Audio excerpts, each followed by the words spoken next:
Today is October 2nd, and this is part 40 of our study of the ministry of Jesus.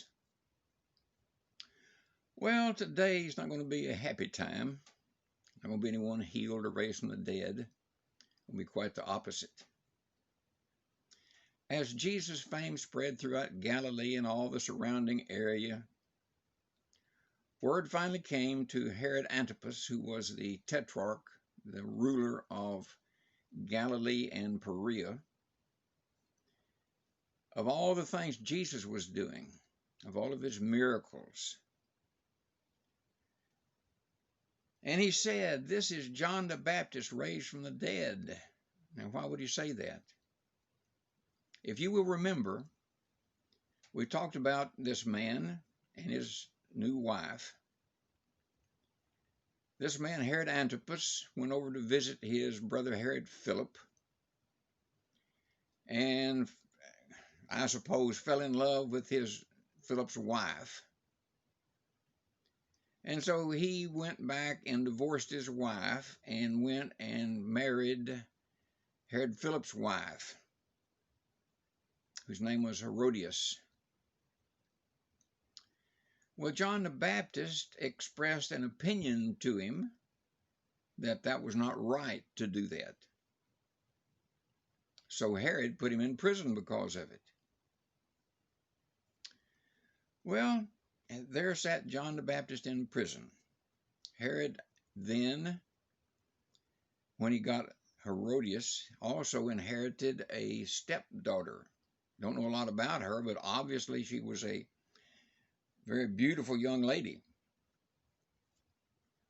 On Herod's birthday, he put on a great feast, a banquet for his birthday and for all of his officials to come. And during this banquet, Herodias' daughter came and danced for them and impressed Herod so much. In his exuberance, he said to her, "Ask me anything you want. I'll give you anything you ask for, up to half of my kingdom." Well, of course, the girl, I assume, was ecstatic and went to her mother and said, "What should I ask for? Should I ask for a lot of gold and silver? Maybe a position in the kingdom? Or maybe you're going to give me a city? What should I ask for?" And Herodias, by the way, don't get crossed up with a woman.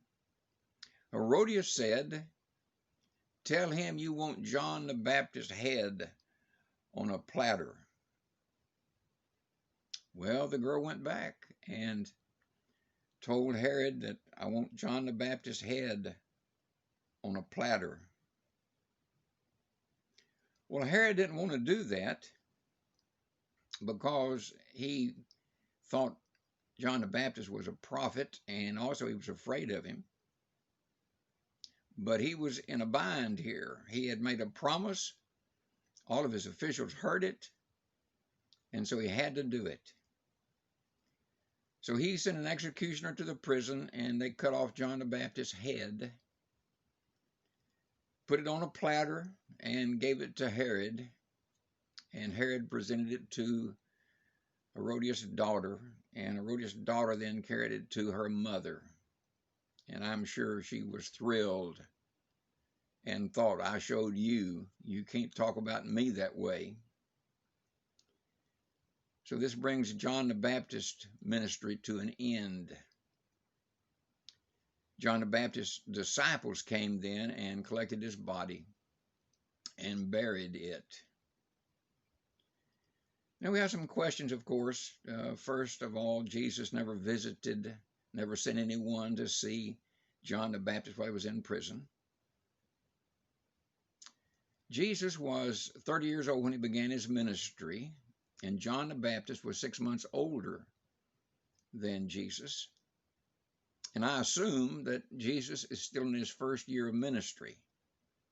So John the Baptist would have been 30 or 31 years old, and his whole ministry only lasted less than a year.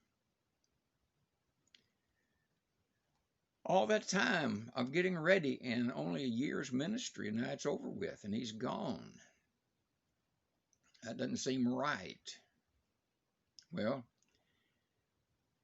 that's not up to us. That's up to God. And God knew that what his ministry was supposed to be and what he'd called him to be, what he sent him to be. And that was over. And it was time for John to go home. And so John went home.